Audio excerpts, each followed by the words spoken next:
कुलभूषण जाधव को क्या हो रही है उस पर कूटनीति जानेंगे आगे। साथ ही दिल्ली के विधानसभा उपचुनावों में आम आदमी पार्टी की क्यों हुई जमानत जब्त, ये भी आगे। लेकिन उससे पहले कुछ दूसरी खबरों पर नजर। सुप्रीम कोर्ट ने केंद्र सरकार और चुनाव आयोग को नोटिस जारी कर पूछा है कि अदालत के 2013 के आदेश के बाद भी ईवीएम मशीनों में VVPAT, voter verification, paper audit tray, paper slip का इस्तेमाल क्यों नहीं हो रहा। कांग्रेस ने भी इस मामले में सुप्रीम कोर्ट में दस्तक दी है। उसकी तरफ से पी चिदम्बरम, कपिल सिब्बल, अभिषेक मनु सिंघवी और आनंद शर्मा अदालत में पेश हुए। सुप्रीम कोर्ट में 8 मई को मामले की सुनवाई होगी। 17 अप्रैल के बाद मुंबई की सड़कों पर बेस्ट की एसी बसें नजर नहीं आएंगी। मुंबई में रोज 18 से 20 हजार लोग एसी बसों में सफर करते हैं। जिन लोगों के पास एसी बसों के पास हैं वो या तो साधारण बसों से सफर कर सकते हैं या अपने पैसे वापस ले सकते हैं। उत्तर प्रदेश के कई इलाकों में आज बैसाखी का त्यौहार मनाया जा रहा है। यह फसल कटने का त्यौहार है। इस मौके पर गुरुद्वारों में अरदास के लिए लोग जमा हुए। कई जगहों पर परंपरागत खेलों का आयोजन भी हुआ। अमृतसर के स्वर्ण मंदिर में इस वक्त जगमगाहट है। और इस वक्त की बड़ी खबर उत्तर प्रदेश की, जहां पर निर्वाचन आयोग ने केंद्रीय चुनाव आयोग को खत लिखकर कहा है कि राज्य में मई में होने वाले स्थानीय निकाय चुनावों के लिए उन्हें 2006 के बाद के वोटिंग मशीनें मुहैया करवाई जाएं और ऐसा संभव ना हो तो बैलेट पेपर से चुनाव करवाए जाएं। और कमाल खान इस वक्त हमारे साथ हैं, चलते हैं सीधे उनके पास। कमाल, उत्तर प्रदेश के निर्वाचन अधिकारी ने यह खत लिखा है मुख्य चुनाव आयोग को। ऐसे में क्या दलील दी जा रही है ईवीएम मशीनों को लेकर वहां पर?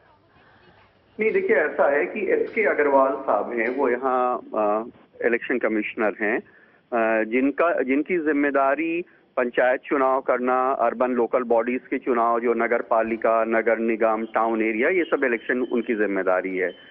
तो उन्होंने 6 महीने पहले खत लिखा था इलेक्शन कमीशन को कि हमें ईवीएम दे दी जाए, क्योंकि ये लोग बाकी चुनाव जो छोटे स्थानीय निकाय हैं, नगर पालिका, टाउन एरिया, उनका बैलेट पेपर से करवा देते हैं।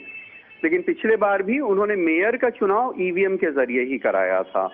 तो उनका कहना है कि उन लोगों ने हमें कह दिया कि आप एमपी से मंगवा लीजिए। पिछले बार भी हमने वहीं से आपको भेजी थी और हम उनको खत लिख रहे हैं कि वो आपको ईवीएम दे दे। इन लोगों ने एमपी में बात की तो पता चला कि वो महाराष्ट्र में एमसीडी चुनाव के लिए उनकी मशीनें गई हुई हैं।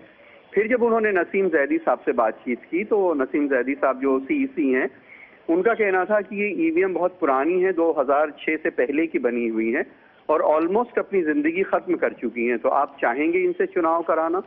तो जो यूपी के इलेक्शन कमिश्नर हैं, उनका कहना है कि हमने उनसे कहा कि हम प्रेफर करेंगे बल्कि बैलेट पेपर से कराना, क्योंकि अगर मशीनें बहुत पुरानी हैं, वो अपनी उम्र पूरी कर चुकी हैं, अगर उसमें गड़बड़ी होगी तो विवाद पैदा हो सकता है।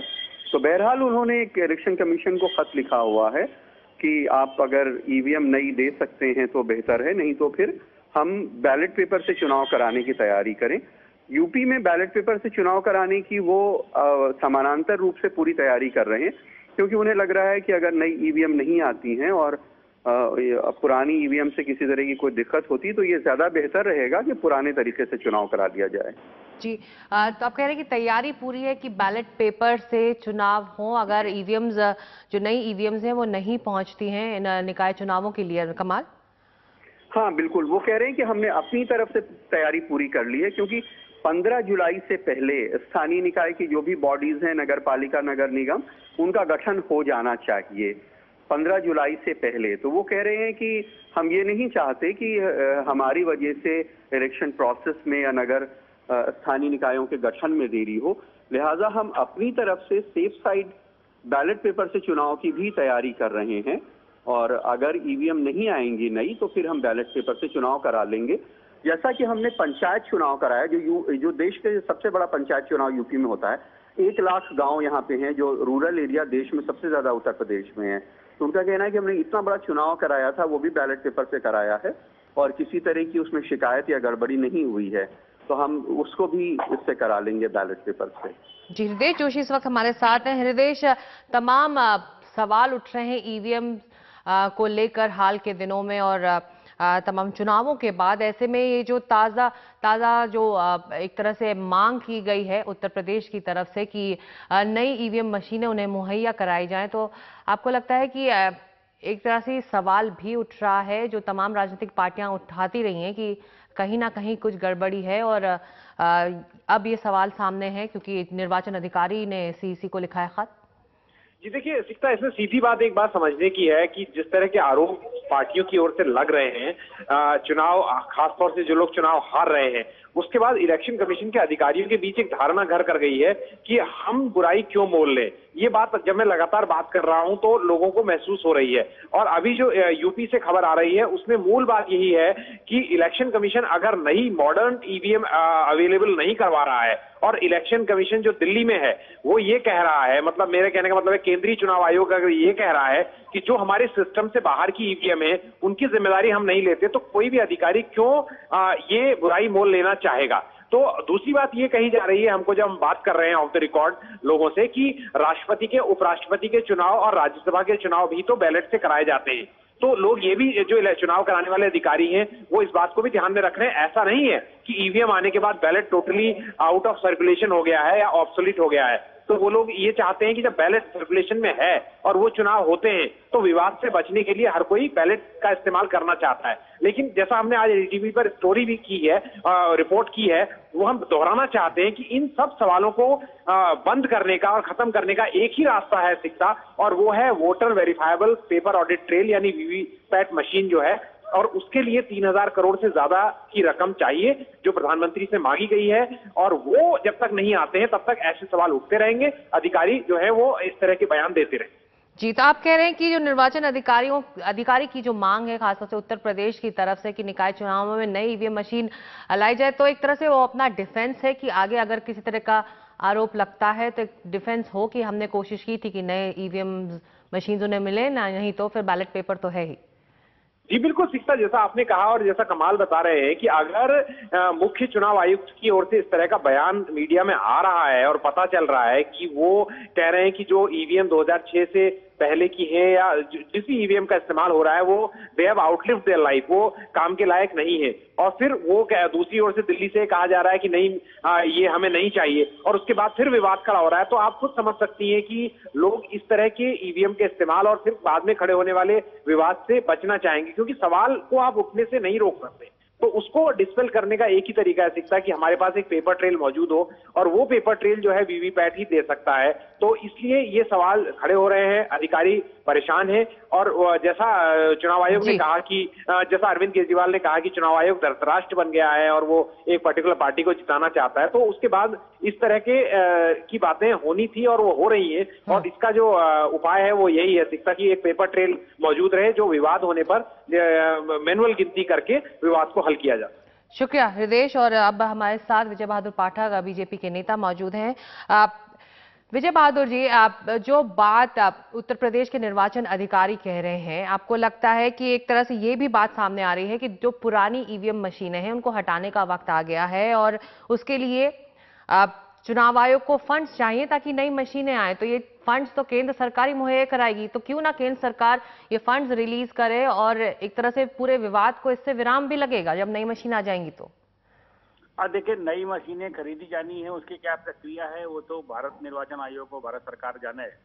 लेकिन उत्तर प्रदेश में ये बात सही है, अभी आपके संवाददाता कमाल खान कह रहे थे कि जुलाई के पहले राज्य के निर्वाचन हो जाने हैं, और जब जुलाई के पहले राज्य निर्वाचन के पूरे हो जाने हैं तो उसकी प्रक्रिया में है। भारतीय जनता पार्टी अपने चुनाव की तैयारियां कर रही है, और जो उसमें आपत्तियों और निराकरण का समय था उस पर हम सारे लोगों ने जहां जहां आपत्तियां थी वो दिया है। ये राज्य निर्वाचन आयोग का काम है कि वो बैलेट से कराता है या ईवीएम मशीन से कराता है, क्या समस्या है, क्या कठिनाई है, ये तो वही जानेंगे, क्योंकि एक स्वतंत्र संस्था है और उस बारे में तो अपनी कोई जानकारी नहीं। लेकिन एक राजनीतिक दल के नाते चाहे जिस व्यवस्था के तहत चुनाव कराए जाएं, भारतीय जनता पार्टी पूरी तौर पर चुनाव के लिए तैयार है और हम अपनी तैयारियां कर रहे हैं। तो एक तरह से सभी राजनीतिक पार्टियों की जो मांग है वो यही है कि पुरानी ईवीएम मशीनें हटाई जाएं, जिस पर आपको लगता नहीं कि सरकार को तुरंत कार्रवाई करनी चाहिए ताकि ये इस तरह के विवाद बार बार हर चुनाव के बाद ना हो, खासतौर से जैसा कि हृदेश कर रहे थे कि हारने वाली पार्टी ज्यादा सवाल उठा रही है। नहीं, देखिए उत्तर प्रदेश में तो चुनाव में हार का एक कारण ईवीएम मशीन हो गया है, और एक राजनीतिक दल ने तो तय किया कि हर महीने की 1 तारीख को वो इसका विरोध करेंगे। तो जो जनादेश है उस जनादेश का सम्मान है। तो कुछ लोगों के लिए ये एक बहानेबाजी हो सकती है, परिस्थिति पैदा हो सकती है, लेकिन ये ठीक है कि हम एक राजनीतिक दल के कार्यकर्ता हैं, और राजनीतिक दल के कार्यकर्ता के नाते चुनाव की जो तैयारी और चुनाव की जो व्यवस्था बन रही है उस व्यवस्था को अंगीकार करते हुए कैसे भारतीय जनता पार्टी विजय श्री को प्राप्त करे, हमारा सारा ध्यान उस पर है। चुनाव कराने का काम राज्य निर्वाचन आयोग का है, विधानसभा चुनाव कराने का काम केंद्रीय निर्वाचन आयोग का है, और जो संस्थाएं हैं वो कराएंगी, उनकी निष्पक्षता पर हमें पूरा भरोसा है। जी शुक्रिया इस प्रतिक्रिया के लिए। और अब आम आदमी पार्टी के नेता संजय सिंह फोन लाइन पर मौजूद हैं, चलते सीधे उनके पास। संजय सिंह, उत्तर प्रदेश के निर्वाचन अधिकारी अगर कह रहे हैं कि 2006 से पुरानी मशीनें हैं, तो फिर बैलेट पेपर के लिए भी वो तैयार हैं, आप इस फैसले का स्वागत करते हैं? जी निश्चित रूप से, इसलिए कि जनरेशन 1, जनरेशन 2 और अब तो जनरेशन 3 तक की मशीनें आ चुकी हैं। ऐसे में इतनी पुरानी मशीनें जिसके ऊपर सवाल उठ रहे हैं, ऐसी पुरानी मशीनें जिसको इस्तेमाल करने पर गड़बड़ियां सामने आ रही हैं, तो निश्चित रूप से उन मशीनों का इस्तेमाल रोक लगनी चाहिए उस पर, और नई मशीनों का इस्तेमाल होना चाहिए जिसमें वीवीपैट लग सके, और मतदाता कम से कम ये जान सके कि भाई उसने किस पार्टी को वोट दिया है, और ये वीवीपैट में ही हो सकता है। जनरेशन 1 की मशीनों में, 2006 के पहले की मशीनों में वीवीपैट का भी इस्तेमाल नहीं हो सकता। तो इसलिए जो उत्तर प्रदेश राज्य निर्वाचन आयोग की मांग है वो अपनी जगह पूरी तरह से जायज है।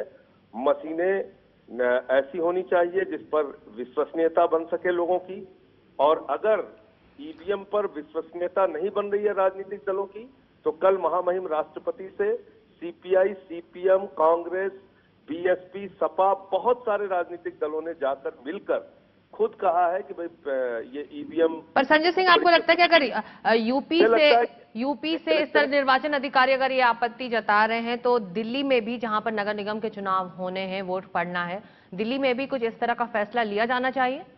मैं उसी बात पे आ रहा हूं। मैं कह रहा हूं कि जब एक राज्य का, इतने बड़े राज्य का निर्वाचन आयोग भरोसा नहीं कर पा रहा है 2006 के ईवीएम पर, और उसने कहा है कि हम बैलेट से चुनाव कराने के लिए तैयार हैं, तो बैलेट से चुनाव दिल्ली में भी हो सकता है, क्योंकि यहाँ भी 2006 की मशीन, 2006 के पहले की मशीन यूज हो रही है। तो एक राज्य का निर्वाचन आयोग, उत्तर प्रदेश का निर्वाचन आयोग, अगर 2006 के पहले की मशीनों पर भरोसा नहीं कर पा रहा है, तो दिल्ली में जो राजनीतिक दल इस चुनाव में हिस्सा ले रहे हैं, एमसीडी के चुनाव में, उनको कैसे भरोसा होगा? और इसीलिए हमने जाकर राज्य निर्वाचन आयोग में अपील की थी, उनको हमने अपना मांग पत्र भी दिया था कि दिल्ली के अंदर चुनाव बैलेट पेपर से कराया जाए, या ऐसा ईवीएम इस्तेमाल किया जाए जिसमें वीवीपैट का इस्तेमाल हो सके। जी, पर संजय सिंह, हम आपको बता दें कि जब हमारे सहयोगी शरद शर्मा ने दिल्ली के निर्वाचन अधिकारी से बात की, तो उन्होंने कहा कि 2006 से पहले की ईवीएम मशीनें अच्छी हैं, और उन्होंने खुद देखी हैं, वरना वो ईसीआई यानी इलेक्शन कमीशन ऑफ इंडिया को हमको क्यों देता। तो ये दिल्ली के निर्वाचन अधिकारी कह रहे हैं।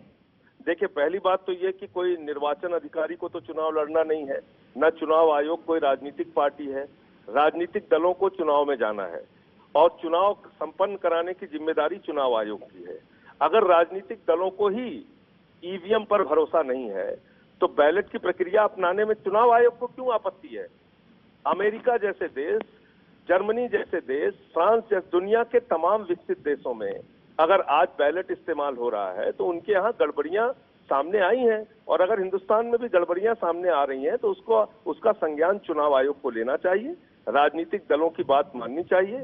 सिर्फ बीजेपी को छोड़ के सारी पार्टियां कह रही हैं कि बैलेट से चुनाव कराओ, आप बैलेट से चुनाव कराइए, आपत्ति क्या है आपको?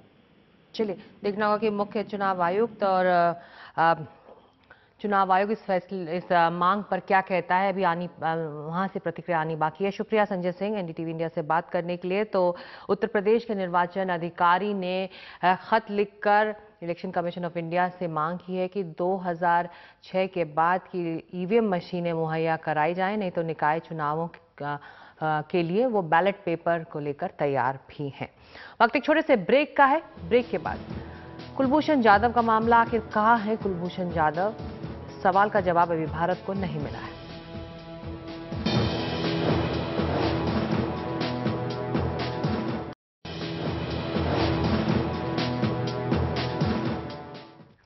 आज भारत ने फिर दोहराया है कि अगर कुलभूषण जाधव को फांसी दी गई तो वो पूर्व नियोजित हत्या होगी।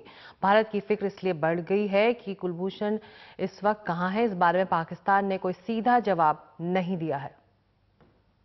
कुलभूषण जी का नाम कुलभूषण है, लेकिन वो खाली अपने परिवार के ही नहीं बल्कि पूरे भारत की चिंता, पूरे भारत की भावनाएं उनके साथ जुड़ी हुई हैं। कुल मीन्स फैमिली, भारत ने ये साफ कर दिया है कि भारतीय नौसेना के पूर्व अधिकारी कुलभूषण जाधव को घर लाने में कोई कूटनीतिक और कानूनी कसर नहीं छोड़ी जाएगी। लेकिन काउंसलर एक्सेस नहीं होने के कारण उन्हें नहीं पता कि कुलभूषण को कहां रखा गया है और उनकी हालत क्या है। कुलभूषण के जासूस होने के दावे की भारत ने धज्जियां उड़ा दी। पाकिस्तान की सरकार ने खुद हमसे इस साल ये कहा कि आप हमारी मदद करिए इस इन्वेस्टिगेशन में। तो ये इस बात का सबूत है कि उनके पास कुलभूषण जाधव के खिलाफ जो उन्होंने आरोप लगाए हैं उसको लेकर के किसी भी प्रकार के सबूत उनके पास नहीं है। विदेश मंत्रालय ने कहा, क्या कोई जासूस अपना पासपोर्ट लेकर जाता है? हमें उनसे मुलाकात नहीं करने दी गई, इसलिए कैसे वो पाकिस्तान पहुंचे हमें नहीं पता। मुलाकात के लिए शर्त लगाना मना करना ही है। ईरान को पिछले साल ही जानकारी दी गई थी, उनकी जांच कहां तक पहुंची जानकारी नहीं है। पाकिस्तान के लापता अधिकारी के बारे में हमें कोई जानकारी नहीं है। हालांकि इस मामले में वक्त कम है, इसलिए बैठकों का दौर जारी है। साथ ही सूत्र ये भी बताते हैं कि कुलभूषण से मुलाकात के लिए 14वीं बार भी गुजारिश की तैयारी है। भारत और पाकिस्तान के रिश्ते पहले ही बहुत अच्छी तरह से नहीं चल रहे हैं, लेकिन कुलभूषण जाधव के मामले में पाकिस्तान ने जो किया है उससे ये साफ है कि आने वाले बहुत वक्त तक भारत और पाकिस्तान शायद फिर से बातचीत के टेबल पर ना बैठें। दिल्ली से कैमरा सहयोगी सुरेश के साथ कादम्बरी शर्मा, एनडीटीवी इंडिया के लिए।